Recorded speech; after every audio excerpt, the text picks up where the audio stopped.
Noticentro 1, CMI. Buenas noches, bienvenidos a las noticias. Los siguientes son los 3 hechos más importantes de hoy en Colombia. A partir del 15 de diciembre regirá el descuento del 50% para el SOAT. El Ministerio de Transporte revela esta noche el proyecto de decreto que define los parámetros para la reducción en el valor del seguro obligatorio. Hasta el lunes se aceptarán comentarios.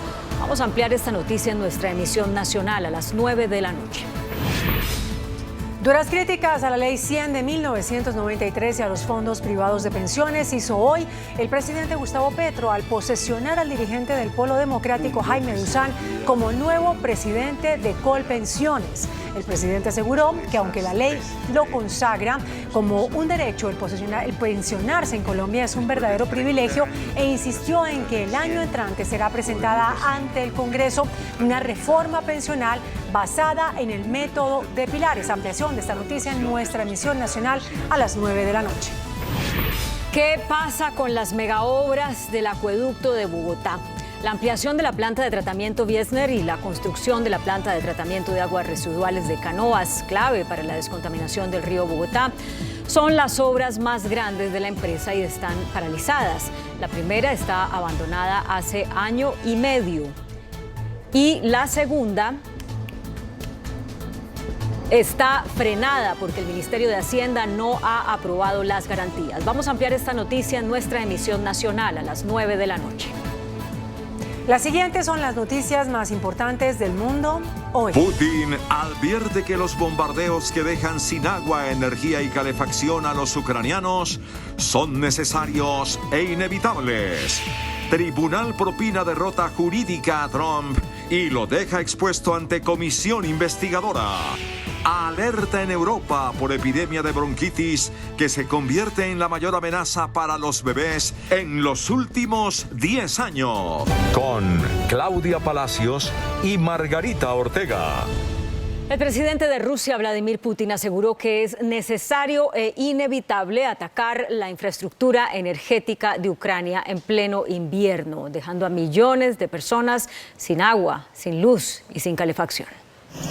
La invasión rusa a Ucrania, que según cifras de Kiev ya deja más de 13.000 de sus militares muertos, ahora enfrenta una nueva estrategia de Moscú que busca utilizar las temperaturas bajo cero como un arma de guerra tras una devastadora campaña de bombardeos contra infraestructuras claves para el abastecimiento energético de esta ex república soviética. Arremetida que el presidente ruso Vladimir Putin apoya plenamente al asegurar que los bombardeos que dejan sin agua, energía y calefacción a millones de ucranianos en pleno invierno son necesarios e inevitables. Rusia insiste en su campaña en territorio ucraniano mientras crece la alerta internacional tras el envío de una serie de cartas bomba a distintos lugares en España, entre ellos la Embajada de Ucrania en Madrid, donde explotó, mientras varios paquetes ensangrentados con ojos de animales llegaron a varias embajadas ucranianas en territorio europeo en las que el nivel de alerta es máximo.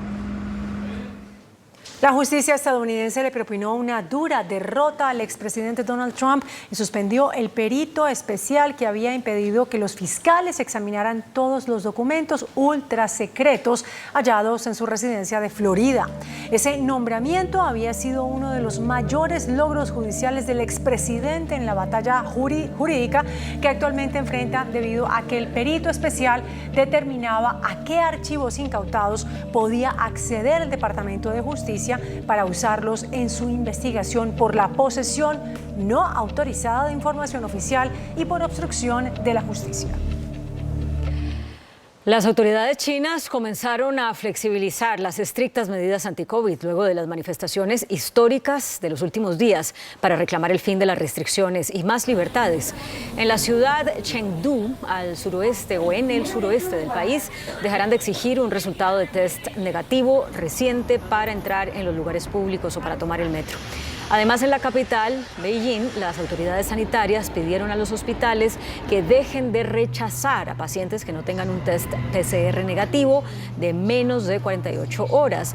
En muchas otras ciudades también afectadas por nuevos brotes de coronavirus han empezado a autorizar la reapertura de restaurantes, centros comerciales y escuelas. Hay alerta en Europa por el aumento de bebés ingresados a hospitales por bronquiolitis, una infección que afecta a las vías respiratorias. Las altas cifras de hospitalizaciones por bronquiolitis, una infección de las vías respiratorias que afecta a los bronquios y bronquiolos, sobre todo en bebés menores de 2 años, están desatando la preocupación en Europa, que ha puesto en marcha un plan de refuerzo para los hospitales. En Francia, solo en la semana entre el 31 de octubre al 6 de noviembre, 6.891 niños menores de 2 años acudieron a urgencias por casos de bronquiolitis. En Alemania, según datos del Instituto Robert Koch, más de 7 millones de personas sufrieron enfermedades de las vías respiratorias en el lapso de solo un mes. La bronquiolitis provocada por el virus respiratorio sincitial es una enfermedad habitual durante los primeros años de vida que provoca abundante mucosidad e inflamación respiratoria, lo que dificulta la respiración. El mercado laboral de Estados Unidos sumó 263.000 empleos en noviembre, mucho más de los 200.000 que se esperaban, mientras la tasa de desempleo se mantuvo en 3,7%. En la economía más grande del mundo se crearon en noviembre más puestos de trabajo de lo esperado, a pesar de las medidas para ralentizar la actividad económica y contener la creciente inflación, como los fuertes aumentos de las tasas de la Fed. La Unión Europea impuso un precio máximo al petróleo ruso con el objetivo de limitar los recursos del Kremlin para la invasión de Ucrania. El acuerdo alcanzado en Bruselas impone un tope de $60 por barril de petróleo exportado por Rusia y entrará en vigor el lunes junto a un embargo de los 27 países del bloque comunitario al crudo ruso.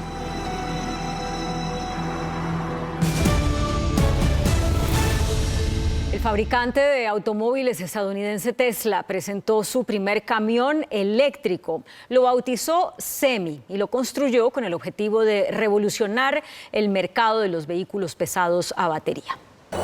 Sobre el papel, el Tesla Semi tiene una potencia necesaria para llevar cerca de 37 toneladas de peso en una pendiente de 6% y suficiente autonomía para entregar una carga a más de 800 kilómetros de distancia.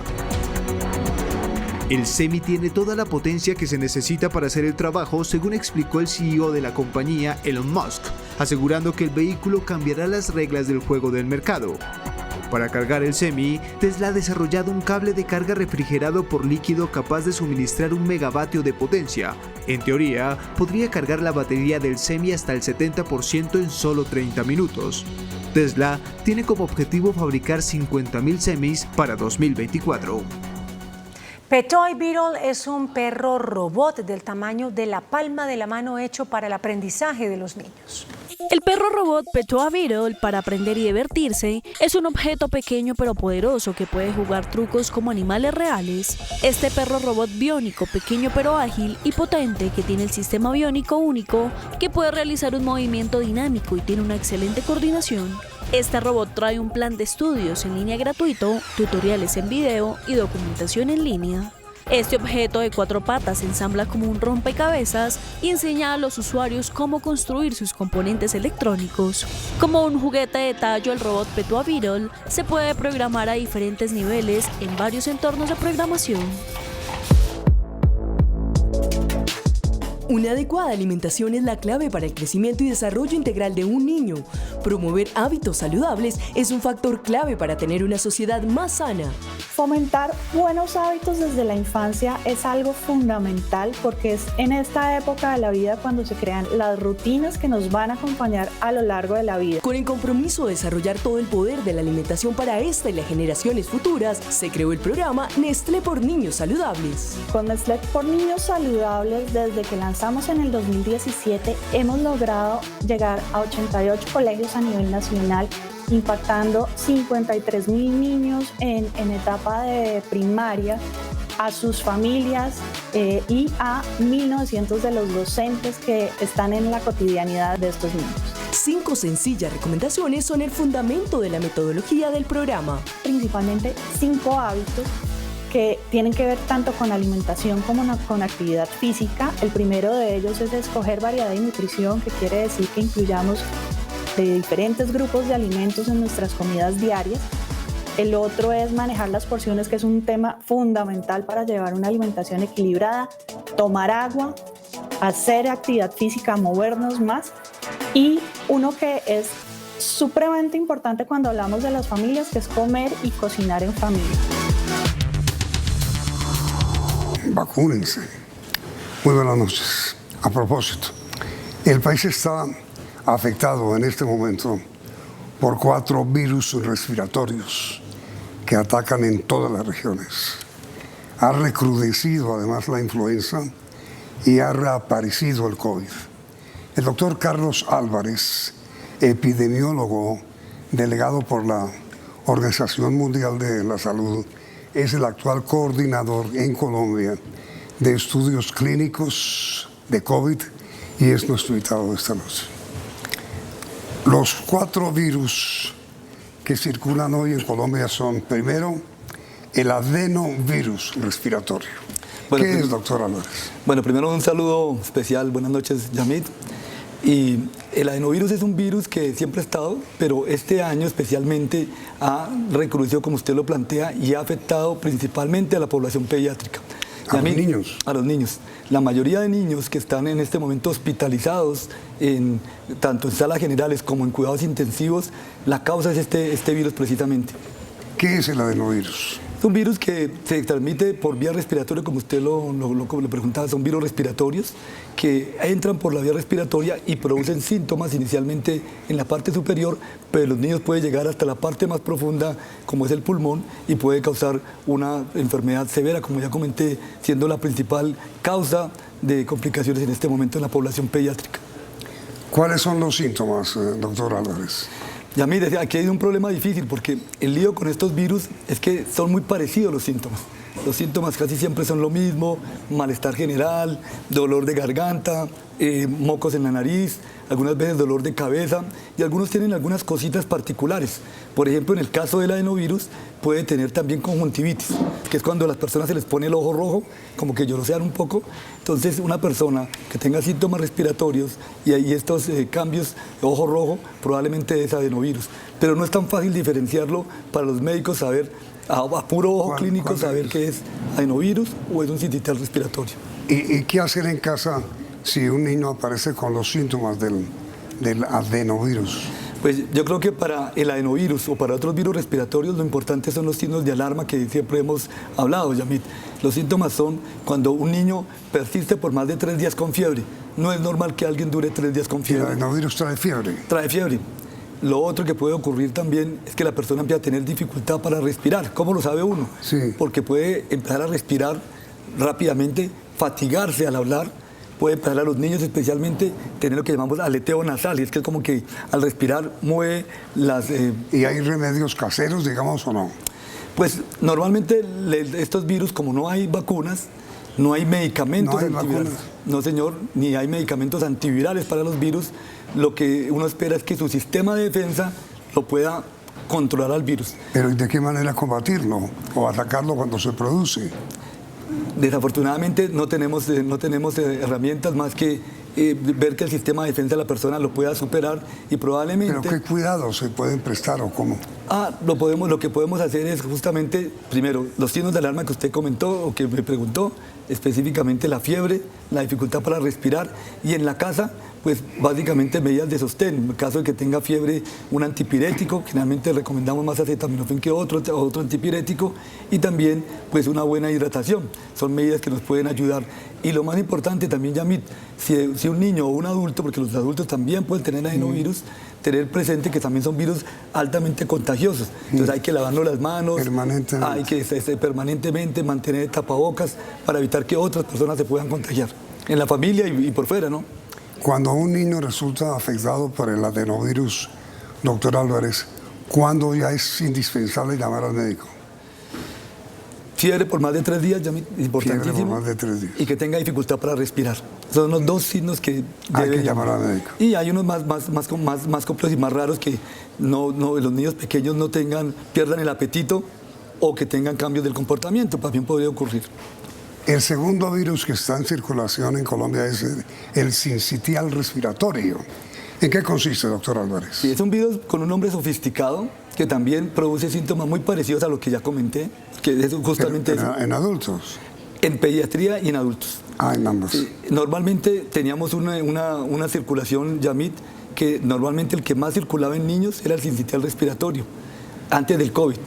Ahora lo que estamos viendo es que el adenovirus le ganó, pero el sincitial también circula. Y en este momento en el país tenemos ese virus circulando y puede afectar tanto a la población pediátrica como a la población adulta. Lo que pasa es que en los niños produce mucho más severidad. Mucho más. Es más severo, más agresivo, podemos decirlo de esa manera. También es una causa de hospitalización en niños hasta de 5 años. ¿Qué quiere decir sincitial? Es un virus que se mete en una parte del pulmón y por eso es un término sincitial que explica un componente del pulmón y por eso se le da ese nombre, pero es un nombre técnico para hablar que es un virus que compromete el tracto respiratorio. ¿Y hay vacuna? Hasta ahora están haciendo las vacunas, ojalá las tengamos en los próximos 1 o 2 años.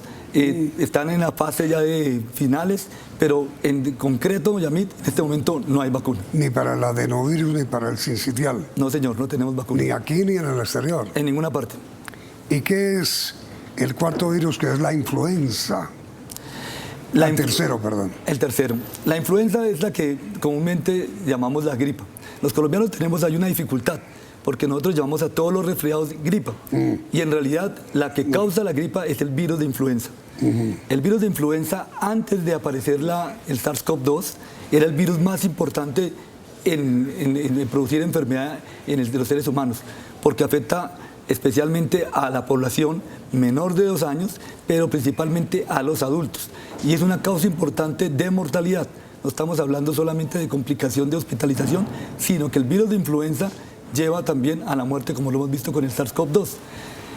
Si no se cuida, pues. Claro, si no se cuida, y obviamente las personas mayores de 60 años en nuestro país deben estar vacunadas contra influenza, porque esta sí hay vacuna ya. ¿Cuándo hay vacuna? Esta sí hay vacuna. ¿Actualmente? Sí. El problema de la influenza es que es un virus que también se cambia de ropa cada año, Yamit. Y entonces al cambiarse de ropa toca cambiar las vacunas. En Colombia lo mejor, pues, Yamit, es que nos vacunemos cada vez que llega Semana Santa, porque las vacunas van cambiando y la que es nueva generalmente empieza a tener impacto en mayo de cada año. Entonces, si nos vacunamos en abril o mayo, esa vacuna nos protege durante todo el año hasta el próximo marzo. Las vacunas van cambiando porque el virus va cambiando. Sí, señor. Nosotros vamos como detrás. El virus entra, circula, el organismo lo empieza a reconocer, a atacar, entonces el virus muta. Y lo que hacemos también los seres humanos es que también vamos detrás del virus, lo detectamos y se producen las vacunas, para que justamente cuando empiece a circular más fuerte ya tengamos las vacunas. Pero entonces la vacuna contra la influenza que la hay en Colombia no tiene efectos ni contra el sincitial ni contra el adenovirus. No, señor. Es como si habláramos de mamíferos, Yamit. Uno tiene una estrategia para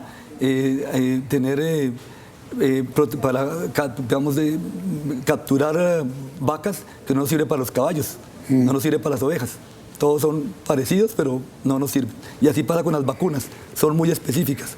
Una sirve para influenza, pero no nos sirve para adenovirus, por ejemplo. Ahora, estos 3 virus respiratorios, el adenovirus, el sincitial y la influenza, caseramente requieren hidratación. Sí, señor. Tapabocas. Sí. ¿Qué tipo de pastillas? Depende de los síntomas, ¿no? Por ejemplo, es los que uno puede tener, si es fiebre, pues un antipirético que puede ayudarle a mejorar la temperatura, pero si tienes mucha congestión nasal, entonces son todos los medicamentos que son antigripales. Pero ya a mí déjeme decir una cosa supremamente importante con su pregunta. Lo que sí no debemos hacer es tomar antibióticos. Porque desafortunadamente uno de los problemas que tenemos en el mundo es la resistencia a los antibióticos. Y resulta que nosotros somos muy dados a tomar antibióticos cuando tenemos una infección por virus. Entonces resulta que si decimos que no es lo mismo una vaca y un caballo y para las vacunas, una bacteria y un virus es completamente diferente, Yamit. Una bacteria es como comparar un camello con una pulga. Entonces los antibióticos sirven para las bacterias, no para los virus.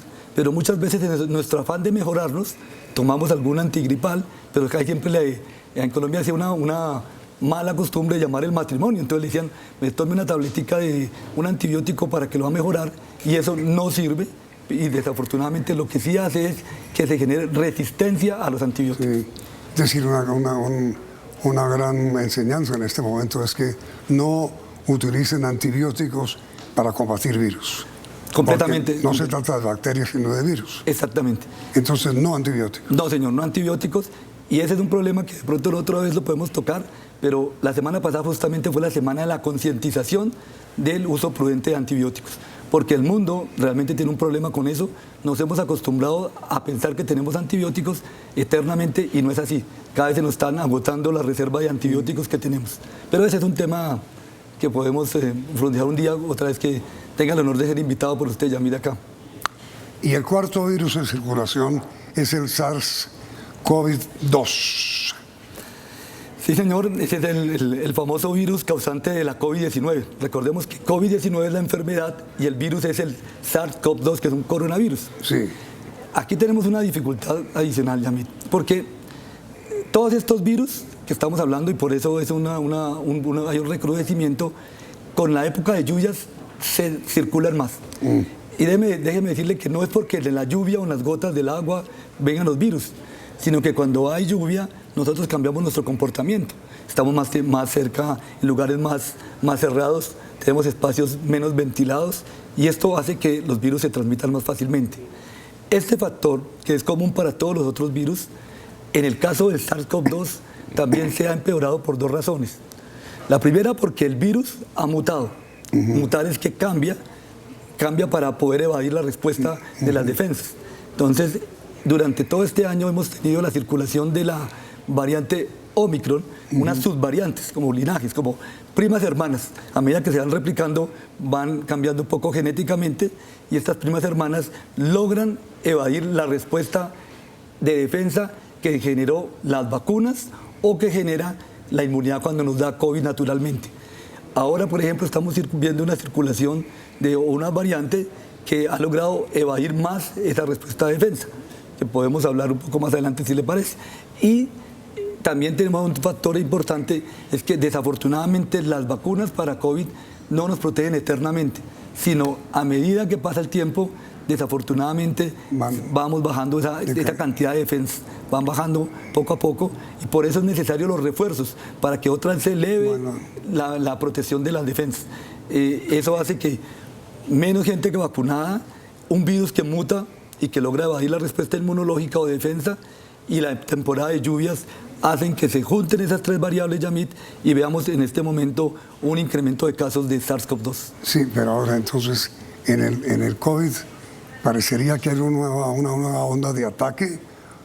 China está en absoluta emergencia y totalmente confinada, ¿no? Eso llega, el virus está atacando el COVID a China, llegará aquí. En realidad estamos viendo la circulación del mismo virus, que es la variante, que hablan tiene un nombre sofisticado, que hace que es lo que la han llamado popularmente la perro del infierno. Sí. Pero en realidad es un nombre muy popular para esta variante. Esta variante no ha mostrado que sea más agresiva, no produce más enfermedad, pero lo que sí produce es que logra evadir, como le comenté, las defensas. Entonces, en ese sentido, la posibilidad de que uno se reinfecte o se infecte con COVID es alta. Por eso, al circular esta variante, estamos viendo incremento de casos en toda América, en Asia, como usted lo comenta muy bien, y algunas zonas de Norteamérica, especialmente en Estados Unidos, ya hay un incremento de casos también asociado a esta variante. Y usted, doctor Álvarez, acaba de mencionar el virus este que se llama perro del infierno. Y también está afectando a Colombia la viruela símica. Hablemos de los dos temas después de comerciales. Perfectamente. En un momento regresamos.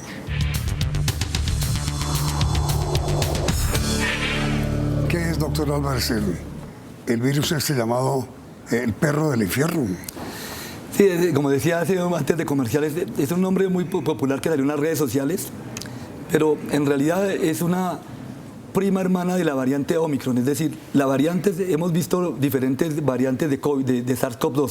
Entonces la OMS le cambió los nombres, entonces vimos la circulación de la variante alfa, la beta, la gamma, la delta, y este año la Omicron. Entonces ha sido la Omicron, pero la Omicron se ha permanecido como variante principal.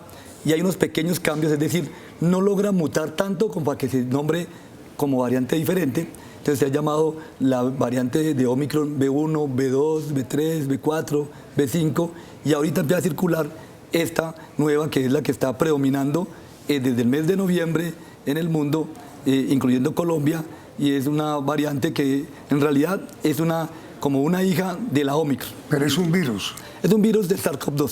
Es el virus es el SARS. Es el SARS-CoV-2, es exactamente ese. ¿Y por qué lo llaman perro del infierno? No sé, yo creo que es un tema más también a veces para generar confusión y otras cosas, y con ese nombre pareciera que la variante fuera más agresiva, y no hemos visto eso.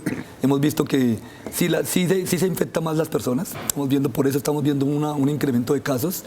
Y afortunadamente en las personas que están vacunadas, que es bien importante, yo les decía hace un momento que las vacunas van perdiendo el efecto con el tiempo, pero lo que sí hemos visto es que el efecto para evitar las formas graves, es decir, que uno termine hospitalizado o en cuidado intensivo, se mantiene en el tiempo.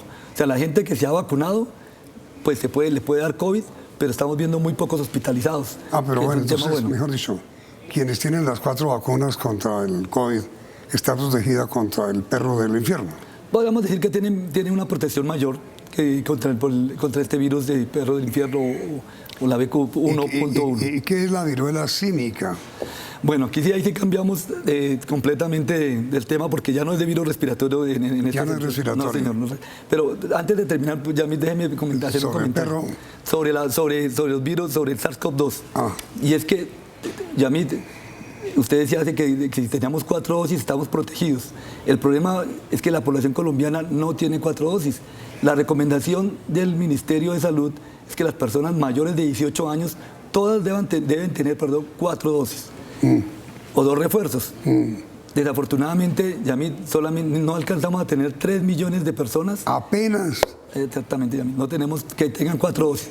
Y no tenemos más de 15 millones de personas que tengan un refuerzo. No puede ser. Entonces, yo creo que así como el virus muta y logra sobrevivir y mantenerse, nosotros también tenemos que colaborar con la vacunación. Entonces, sí es necesario que más colombianos tengamos las dosis completas. Entonces, yo sí creo que es un llamado importante en que ahora que viene la época de Navidad, decembrina, que vamos a estar más tiempo en familia, así yo sea persona de bajo riesgo, pues bueno vacunarme, porque así no le transmito a las personas que tienen más riesgo.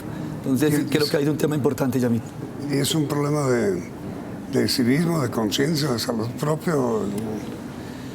Yo creo que es como la percepción del riesgo. Los colombianos somos muy dados a que, como ya no vemos la gente, pacientes hospitalizados, y que todo el mundo haya el estrés de lo que tuvimos desafortunadamente hace un año, pues como que bajamos la guardia, ¿no?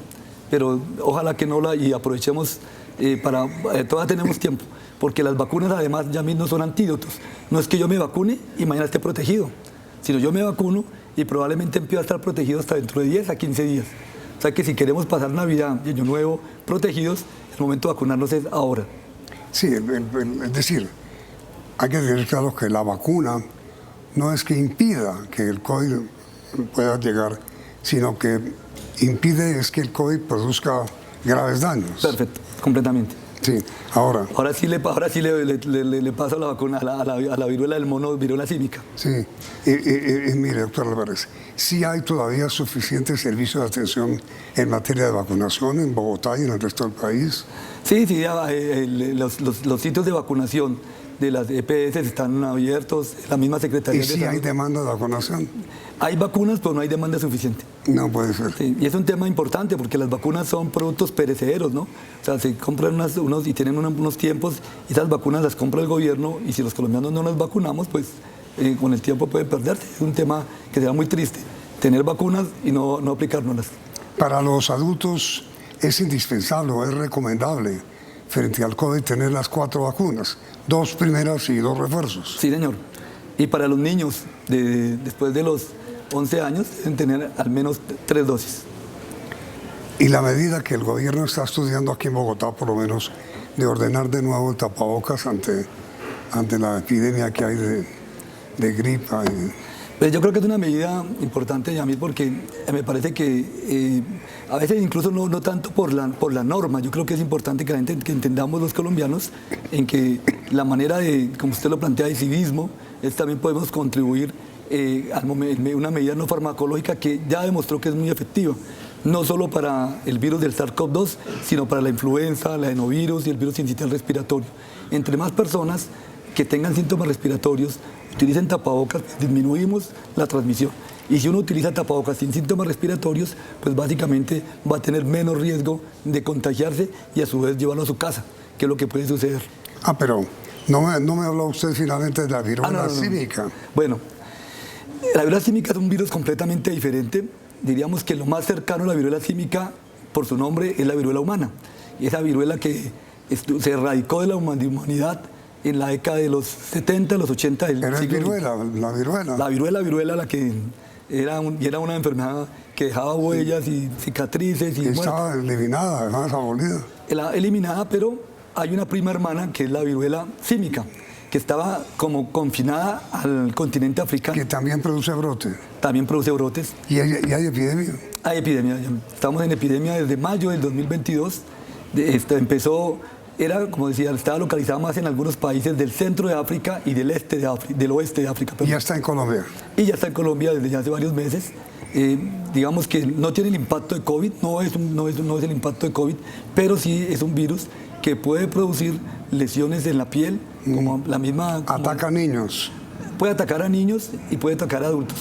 En este momento hemos visto más la epidemia concentrada por la forma como se está transmitiendo este virus.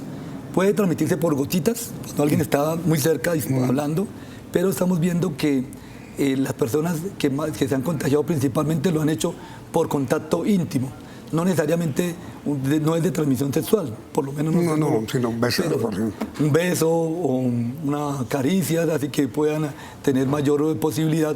Y ya tenemos un número importante de casos en Colombia. Por ejemplo, tenemos ya cerca de 4.000 casos en Colombia, especialmente en Bogotá, en Cali, Medellín, en Bucaramanga.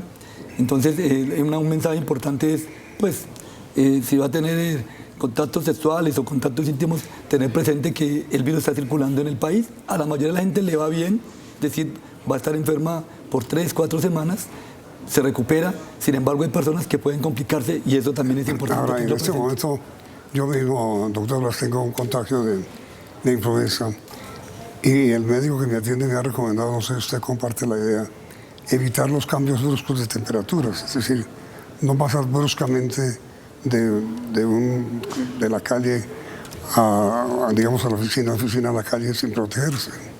Sí, claro, porque ya tuvo el virus de la influenza y ya se recuperó, por eso ya puede estar en un espacio abierto, cerrado, pero el punto es que los virus dejan secuelas, porque cuando es como, yo a veces lo digo coloquialmente, como cuando hay una batalla, que al final uno puede gana la batalla, pero después hay que recoger los escombros. Y entonces al organismo le cuesta recoger los escombros. Y mientras hace esa tarea, pues cualquier cosa que haga, pues puede empeorarlo. Entonces, cuando uno tiene una herida en la piel, si usted no se la deja curar y se la molesta todos los días, pues se le va a seguir empeorando. Cuando usted tiene un virus respiratorio que le causa daño en el pulmón o en la vía respiratoria y el organismo ya trata de curar, de volverse a proteger, y usted expone a cambios de temperatura, se expone a otro irritante, la gente que fuma, pues obviamente no logra curar adecuadamente y se perpetúa los síntomas respiratorios. Entonces persiste con tos, con fatiga, con otras cosas. Si ustedes tienen niños de 0 años a 15, 17 años, las recomendaciones son para ellos las siguientes. Primero, si vas a estar en espacios cerrados, use tapabocas. Si tiene síntomas respiratorios, está todavía en la etapa en colegios, no los mande los papás, porque claro, el papá se queda ahora con el niño en la casa, pero es que así está protegiendo a los demás niños que pueden llevar el virus al colegio. Lo tercero es que si tienen síntomas respiratorios, además del cariño, consentirlos, hidratarlos, y si tiene fiebre por más de 3 días o dificultad para respirar, llame al médico. Doctor Álvarez, muchísimas gracias. Con mucho gusto, Yamit. Muy amable. Y a ustedes televidentes por la atención y por la sintonía, y los invitamos, cuídense, a continuar aquí en CMI. Noticentro 1, CMI. Seguro obligatorio de accidentes de tránsito bajará a 50% a partir del 15 de diciembre. Proyecto de decreto incluye rebaja del 10% para quienes no registren reclamaciones en los últimos 2 años. ¿Qué pasa con los megaproyectos del acueducto de Bogotá? Presidente Petro arremete contra fondos privados de pensiones. Gobierno evalúa regreso del tapabocas en espacios con aglomeraciones. Gobierno y ELN invita a campesinos a mesa de diálogos en Caracas. Rescatan en tiempo récord a menor de 18 meses secuestrado en Cesar. Gobierno recupera 2.000 millones de los 70.000 millones de pesos del anticipo a centros poblados. Saliente gerente de la Federación de Cafeteros dice que desde Palacio pidieron su renuncia. Nuevo hallazgo de gas en Córdoba. Con Claudia Palacios y Margarita Ortega. Iniciamos nuestra segunda hora de noticias. El Ministerio de Hacienda acaba de revelar el proyecto de decreto que establece un descuento del 50% en el seguro obligatorio de accidentes SOAT. La norma entraría a regir el 15 de diciembre. Además, plantea descuentos en la tarifa para quienes no registren reclamaciones. Fue publicado para comentarios el proyecto de decreto que determina el marco para la reducción en el valor del SOAT. Estos serán los vehículos beneficiados con un 50% de descuento. Los vehículos de las categorías ciclomotor, motos de menos de 100 centímetros cúbicos, motos de 100 centímetros cúbicos y hasta 200 centímetros cúbicos, autos de negocios, taxis y microbuses urbanos, servicio público urbano, buses y busetas y vehículos de servicio público intermunicipal. Los que han sido objeto de sanciones de comparendo, que tienen la prueba de que no les vendieron el SOAT, tomamos todas las medidas con inspectores de policía, con las autoridades de tránsito, para efectos de que estas sanciones no sean efectivas. Habrá un descuento adicional para quienes demuestren buen comportamiento en las vías. Si en los 2 años inmediatamente anteriores al vencimiento de la póliza registra un buen comportamiento vial, tendrán derecho a un descuento por única vez del 10% sobre el valor de la prima emitida del seguro obligatorio de accidentes de tránsito SOAT. Las aseguradoras de SOAT solo responderán por siniestros de las categorías de vehículos establecidas por un monto de cobertura de 300 salarios mínimos legales diarios vigentes o menos. Duras críticas a la Ley 100 y a los fondos privados de pensiones lanzó el presidente Gustavo Petro al posesionar al dirigente del Polo Democrático Jaime Duzán como nuevo presidente de Colpensiones. Como ya lo ha hecho en varias ocasiones, el presidente Gustavo Petro criticó a los fondos de pensiones. Dijo, además, que la Ley 100 no ha cambiado nada en materia pensional desde su existencia, 1993. Después de 30 años de aplicación de la Ley 100, podemos decir con tranquilidad que en Colombia existe el derecho a pensionarse. ¿Real? Yo creo que la respuesta es no. Los números de lo que tenemos como evaluación de estos 30 años siguen siendo similares a los malos números que existían en torno a cobertura pensional antes de la aplicación de la Ley 100. La Ley 100 no mejoró desde el punto de vista pensional nada. Y reiteró que su gobierno va a desarrollar una reforma pensional, una reforma por pilares. ¿Qué es? Que el fondo público está correlacionado con los fondos privados. Es decir, que no son dos mundos apartes, sino que hay un primer piso, un segundo piso y hasta un tercer piso. Y la cotización se divide allí y hay un sistema entonces para garantizar la pensión. ¿Qué nivel de piso, qué cantidad de salarios mínimos trae cada piso, cómo los procedimientos, etcétera? Esa es la materia de la discusión. El nuevo presidente de Colpensiones, Jaime Duzán, dijo que la discusión está abierta y van a ser convocados todos los sectores. Discutir con los distintos sectores de opinión sobre este tema, académicos, profesionales del derecho, especialistas nacionales e internacionales, y un poco ir concertando entre todos para evitar que desde el principio se crea que nosotros tenemos malas intenciones o afectar un sector financiero o afectar a algunos sectores productivos en particular. El jefe de Estado manifestó que en Colombia, aunque es un derecho, lo que hay en la realidad es un privilegio el que un colombiano se pueda pensionar.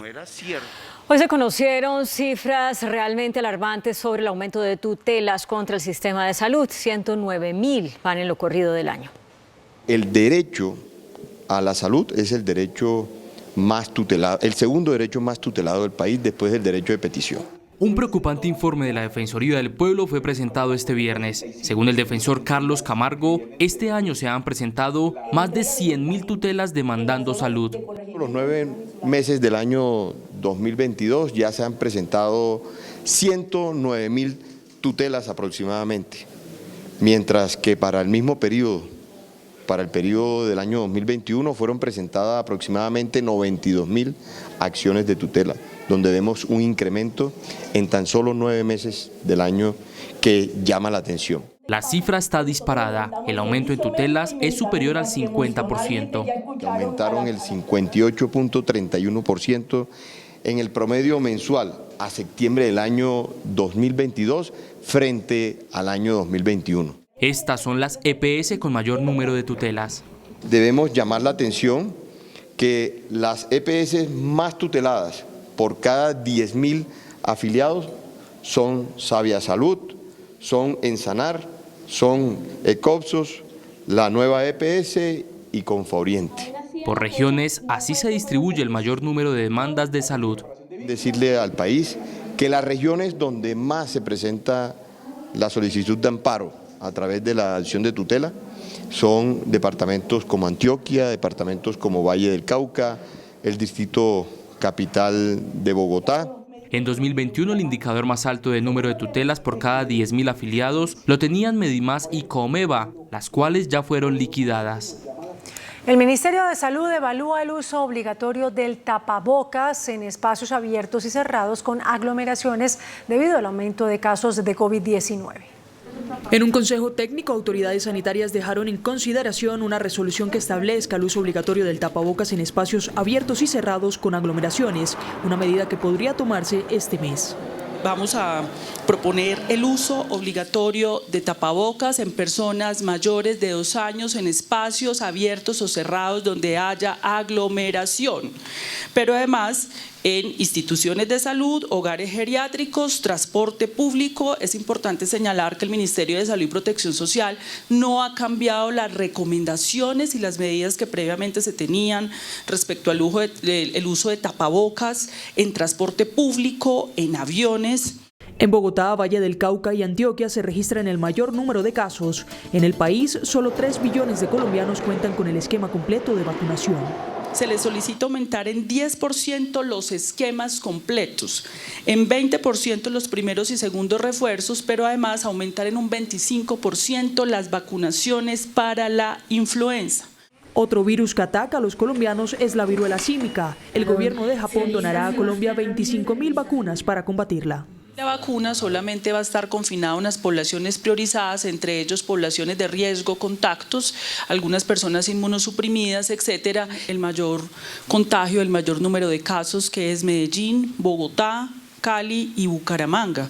En Colombia se han reportado 3.860 casos de la viruela símica. Bogotá es la ciudad con más infecciones. Luisa Fernández, Noticentro 1, CMI.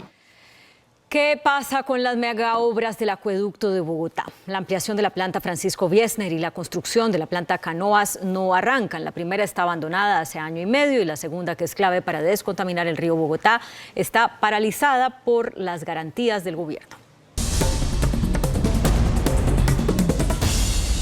Hace más de 1.5 años está abandonada esta obra. Se trata de la ampliación de la planta Francisco Wiesner, ubicada en La Calera. Nos tocó declarar la caducidad al contratista, que básicamente abandonó realmente esa obra. Tenemos un atraso más o menos de 22 meses, que es lo que ha durado todo el proceso jurídico y pues de adjudicación nueva del contrato. La ampliación de la planta Francisco Wiesner, que potabiliza el 70% del agua que consumen los bogotanos y 11 municipios más, se contrató en el 2017 por 93.000 millones de pesos. Así luce 5 años después. Terminarla costará 144.000 millones. La obra tiene un avance del 40%, pero el pasto, la tierra y el óxido están carcomiendo lo poco que dejó el contratista EPIC, que abandonó los trabajos. Después de varios intentos por adjudicar las obras restantes, por fin se presentó un proponente. Los chinos se le medirían a terminar la planta Wiesner. Esperamos estar adjudicando este año si el proponente cumple con todos los requisitos. La idea es iniciar obras más o menos en enero, si logramos la adjudicación, para terminar en el último trimestre del próximo año. Otra de las obras clave del acueducto y que está en veremos es la construcción de la planta Canoas, el proyecto ambiental más grande del país, pues descontaminará el 70% de las aguas negras que hoy llegan al río Bogotá. Aunque el distrito tiene todo listo para abrir la licitación, el gobierno nacional tiene el proceso frenado. Desafortunadamente el equipo técnico del Ministerio de Hacienda todavía no ha dado el aval para continuar con el proyecto.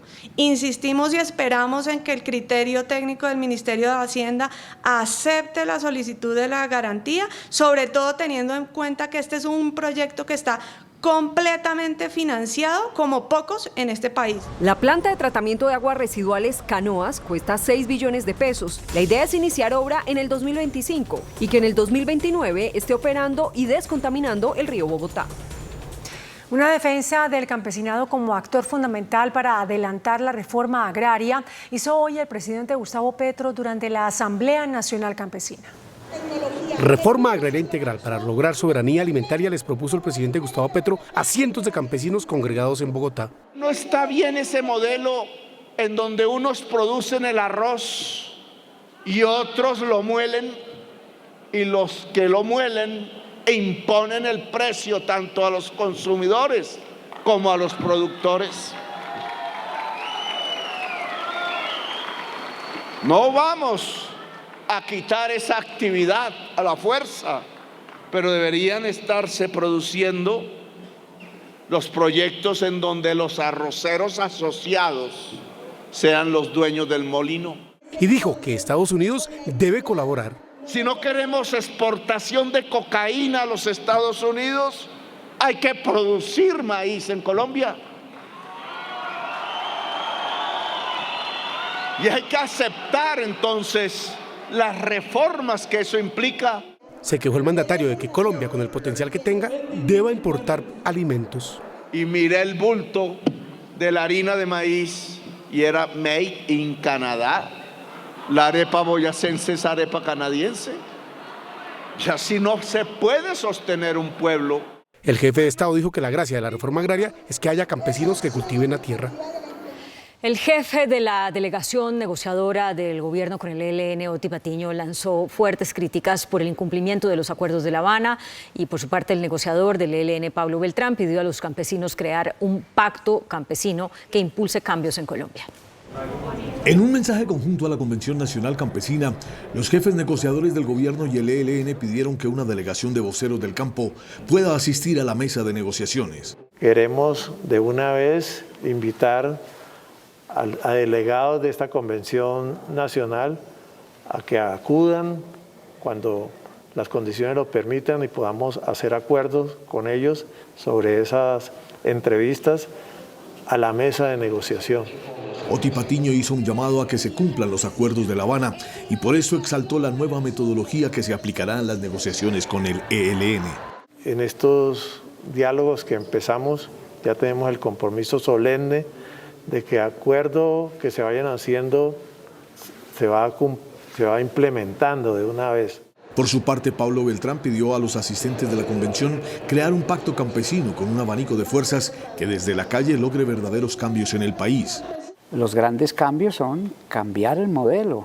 Es un modelo neoliberal, depredador, que pare desigualdades. Y por supuesto hay que cambiar el régimen, que es como el perro guardián de ese modelo. También pidió a los campesinos asistir a la mesa de negociaciones. Y queremos ahora oírlos a ustedes, pero ya aquí en Caracas, para que nos visiten y podamos trabajar con ustedes cómo va a ser la participación del pueblo en esta mesa y en específico de los campesinos. Este es el primer mensaje conjunto entre los jefes negociadores que habla del buen espíritu que se vive en la mesa de Caracas. Más de 2.500 campesinos de todas las regiones del país se dieron como vieron cita en la primera Convención Nacional Campesina. La reunión busca construir una política que supla las necesidades del campo. Política agraria estructural y reforma rural integral son las principales peticiones y necesidades que más de 50 organizaciones plantean en la Convención Campesina. La principal necesidad es la falta de tierra. No tenemos tierra para trabajar, para producir. La adquisición de tierra, porque somos una asociación de campesinos sin tierras. Reforma agraria, eso es lo que siempre el pueblo ha soñado toda la vida. Desde el Coordinador Nacional Agrario consideramos que es necesario una reforma agraria, popular, integral, donde participe todo el mundo. Reconocimiento del campesinado, seguridad y vías están en la agenda de necesidades. Una de las propuestas nuestras desde el campesinado es exigirle al gobierno que acelere los procesos de diálogos de paz, no solamente con el ELN, sino con todos los grupos que tienen incidencia en los diferentes territorios. Y lo más importante es que nos escuchen, porque los campesinos siempre hemos sido victimizados todo el tiempo. Es mirar cómo logramos reducir el avalúo de los insumos, pues porque nos está perjudicando mucho los abonos. La convención tiene como principal objetivo la participación vinculante del campesino en el diseño, desarrollo y seguimiento de una política pública campesina y el cumplimiento de los acuerdos de paz y los surgidos de las movilizaciones campesinas. Un logro para nuestro país es el acuerdo de paz y necesitamos implementar la reforma rural integral. La convención durará hasta el próximo domingo. La Fiscalía formuló cargos a uno de sus funcionarios, el fiscal Daniel Hernández, quien es señalado de cometer irregularidades en la investigación por el caso Odebrecht. Hernández se declaró inocente. El fiscal Daniel Hernández, quien encabezó varios de los procesos más relevantes de la Fiscalía, como el del ex embajador Fernando San Clemente, el de Carlos Matos, entre otros, fue presentado hoy ante un juez. El funcionario fue señalado por los delitos de prevaricato y amenazas a testigos. Son dos hechos por los que la Fiscalía lo señala. El primero, por no pedir adecuadamente las órdenes de captura de exdirectivos de Odebrecht en Colombia, cuando era el fiscal del caso. Resultaba inane cualquier esfuerzo a nivel internacional información sobre la identidad de una persona, su paradero o sus actividades delictivas por un asunto penal, en caso de que usted hubiera cumplido con el deber de adelantar trámite para el registro de la mencionada circular azul. El segundo hecho, y más complejo, tiene que ver con Otto Bula, detenido por el caso Odebrecht. Bula inició un proceso de colaboración con el FBI y, según dijo, cuando arrancaron sus declaraciones ante las autoridades americanas, el fiscal Hernández lo abordó para exponer el malestar que había, según dice, del exfiscal general Néstor Humberto Martínez. Usted, doctor Hernández, amenazó al ciudadano Otto Nicolás Bula al advertirle que Néstor Humberto Martínez Neira y Sarmiento Angulo estaban preocupados y molestos por cuanto él, Bernardo Elías y Sebastián Correa estaban teniendo acercamientos con la justicia para hablar de ellos. Varios puntos a aclarar. El fiscal Hernández no aceptó los dos cargos que le formuló el ente acusador, que también solicitó detención domiciliaria en su contra.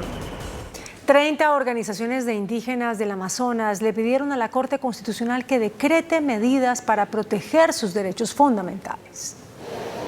Ante la Corte Constitucional, las comunidades indígenas de la región amazónica reclamaron por medidas para garantizar la seguridad alimentaria, la salud, la seguridad colectiva y la supervivencia cultural. Hay un desplazamiento grande por parte de los jóvenes, que hay poco transmisión de conocimiento porque están atendiendo otras situaciones por oferta ya de la minería, ¿no? La Corte Constitucional estudia una tutela de 30 comunidades que exigen medidas ante la situación de orden público en la región, de afectación al medio ambiente, entre otros factores que los afecta. Para que ojalá nos hagan llegar copia de sus estudios, por lo menos para saber el estado actual de la contaminación, tanto de los ríos, como a su turno o del ecosistema. EPM busca reversar la orden de evacuación en las poblaciones aguas abajo de Hidroituango. El gobernador Aníbal Gaviria advirtió que sea cual sea la decisión, se acatará. El recurso de reposición enviado por EPM al director de la Unidad Nacional de Gestión del Riesgo, Javier Pava, argumenta que como conocedores del riesgo no es necesario realizar evacuaciones preventivas ni incrementar los niveles de alerta. Desde Río Negro, Antioquia, el gobernador Aníbal Gaviria reaccionó a la petición. Ese es un tema que tendrá que responder formalmente la Unidad Nacional de Gestión de Riesgos y yo me ratifico. Lo que la unidad define en esa resolución lo cumpliremos, porque esa es nuestra obligación. Aseguró que el cronograma de evacuación será definido cuando EPM precise la fecha de la compleja prueba que hace falta para encender las primeras 2 turbinas. Cuando EPM defina cuándo será esa prueba, allí programaremos y avanzaremos en la evacuación. El mandatario reconoció que ha tenido diferencias con la Unidad Nacional de Gestión del Riesgo, pero que acatará las órdenes de evacuación. En tiempo récord, el Gaula de la policía rescató a un bebé de 18 meses secuestrado en Cesar. Fue rescatado con vida por el Gaula de la policía el pequeño de 18 meses de nacido Eric Matías, quien fue secuestrado el pasado 29 de noviembre. Varias actividades de investigación criminal confluyeron para lograr la ubicación de este niño. Afortunadamente, en zona rural, en la vereda Laureles del municipio de Pelea de Cesar, fue ubicado el niño. Fueron 4 días de intensa búsqueda donde se emplearon importantes recursos técnicos y actividades de inteligencia de la policía. Desplazamos grupos especiales desde la ciudad de Bogotá hasta el municipio de Aguachica, hasta el municipio de La Gloria, con el propósito de hacer un cerco tecnológico y a través de fuentes humanas llegar al sitio donde se produjo el rescate en el día de hoy. La familia del menor se pronunció. Lloramos de alegría, antes de tristeza, Señor, pero estamos muy agradecidos con todas las Fuerzas Armadas de Colombia que nos han... El niño fue trasladado hasta un centro asistencial para verificar su estado de salud. Entre tanto, en el departamento de Nariño fueron secuestrados 2 hombres que viajaban desde Cali hacia Tumaco. La última comunicación que tuvieron Jorge Antonio Cifuentes, de 31 años de edad, y Carlos Einer Beltrán, de 21 años, con su familia, fue a las 8 de la mañana del pasado 25 de noviembre desde el corregimiento La Cartagena, en Ricaurte, Nariño, cuando el bus en que viajaban hacia Tumaco se detuvo para abastecerse de combustible, pero aseguran que horas más tarde sujetos desconocidos los secuestraron y hasta el momento no tienen información sobre su paradero. Ellos salieron el jueves, iban a la dirección de Tumaco. Pero nunca llegaron al punto donde tenían que ir porque iban directamente a Tumaco, pero nunca llegaron a Tumaco. Las víctimas viajaban a la Perla del Pacífico para reclamar un vehículo que les obsequiaron y no presentan antecedentes judiciales. Yo le pido a las personas que lo tengan, que por favor se coloquen las manos del corazón. Hay unas madres angustiadas, esposas, hijos que necesitan sus familiares, que por favor nos den una señal de ello. Los parientes piden ayuda urgente a las autoridades u organismos humanitarios como el Comité Internacional de la Cruz Roja para ubicar a la pareja de primos. Un tremendo susto se llevaron habitantes del corregimiento Borrero Ayerbe, en zona rural de Dagua, en el Valle del Cauca. Miren esto, una volqueta quedó completamente hundida en un gigantesco hueco que se abrió sobre una de las vías de la localidad. Según las autoridades del municipio, el grave daño en la infraestructura se habría presentado por problemas de filtración de alcantarillado. La ministra de las Tecnologías de la Información, Sandra Urrutia, reveló que ya se recuperaron 2.000 de los 70.000 millones del anticipo del contrato con centros poblados. Un preacuerdo de la Fiscalía busca recuperar 16.000 millones de pesos del anticipo por 70.000 millones entregados a la Unión Temporal Centros Poblados para un programa de conectividad que terminó en un caso de corrupción. Se están trabajando en unos preacuerdos por cerca de 16.000 millones que están en trámite, que esperamos que así sean esos resultados, y por ahora lo que se ha recuperado son cerca de 2.000 millones de pesos. En su primera aparición a medios, la ministra reveló que el próximo año se renovará el espectro de las telefonías del país. El 70% del espectro radioeléctrico se tiene que renovar. Esto va a pasar entre el próximo año y el año siguiente. ¿Qué es lo que estamos haciendo? Ya pues estamos trabajando en el tema porque Tigo es de los primeros operadores que debemos, ellos se presentaron para cambiarse de un contrato a la habilitación general que nos permite la ley, y tenemos un plazo que es el 2 de febrero del próximo año. Otro de los anuncios fue la multa a la empresa Claro por un contrato de centros digitales, sanción que supera los 3.500 millones de pesos por incumplimiento del cronograma.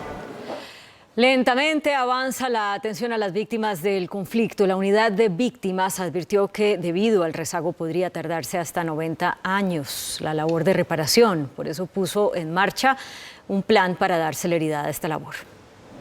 Este viernes se llevó a cabo una reunión entre el presidente Gustavo Petro y la directora de la unidad de víctimas, en la cual el jefe de Estado pidió establecer un plan de trabajo acelerado para la reparación a las víctimas. Este gobierno recibe rezagos que requeriríamos más de 90 años para transformar en la atención y en la realidad de las víctimas.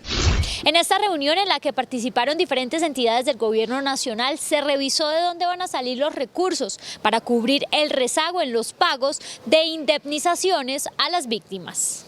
vamos a presentar también y construir con mesas de trabajo con diferentes ministerios para que el presidente, digamos, apruebe en el presupuesto cómo va a ser desde todas las entidades del Estado la apropiación de recursos. La directora dijo que están revisando las recomendaciones de los órganos de control frente a las dificultades que han presentado algunas víctimas para recibir los pagos de las indemnizaciones. Esta noche se registró una protesta en la zona de Rumba de Modelia, esto es en el occidente de Bogotá. Habitantes de Fontibón se tomaron la avenida de la Esperanza con carrera 75 para protestar en contra de los bares. Aseguran que hay más de 20 órdenes de cierre por exceso de ruido y uso indebido del suelo, pero la alcaldía local no las ha ejecutado, por lo que piden medidas urgentes del distrito, pues advierten que los predios se han desvalorizado y que no pueden conciliar el sueño.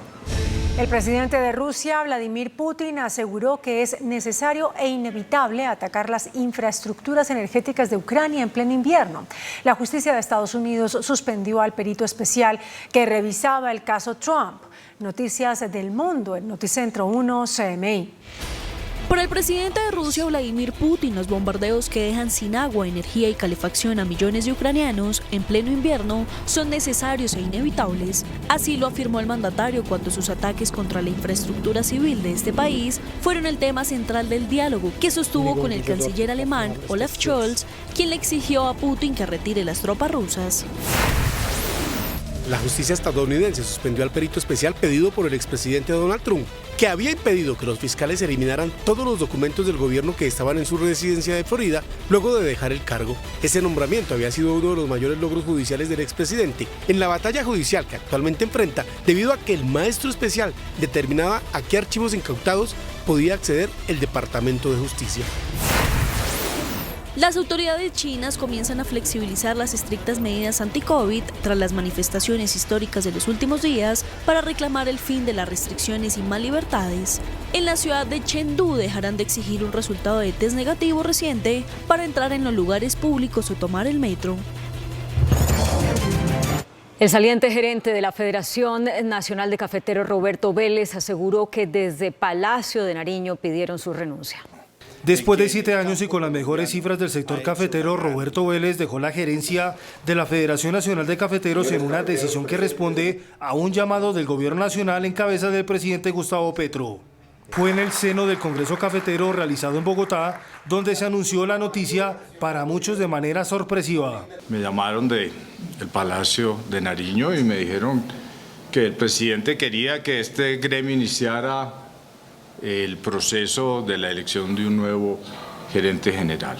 Vélez entregó las mejores cifras de la industria cafetera con un valor de la cosecha de 14 billones de pesos, exportaciones por 3.800 millones de dólares y una producción que pese al invierno se mantiene en los 12 millones de sacos. El gerente de la federación afirmó que es clave que la agremiación tenga una persona afín a las metas del gobierno, donde debe primar la armonía.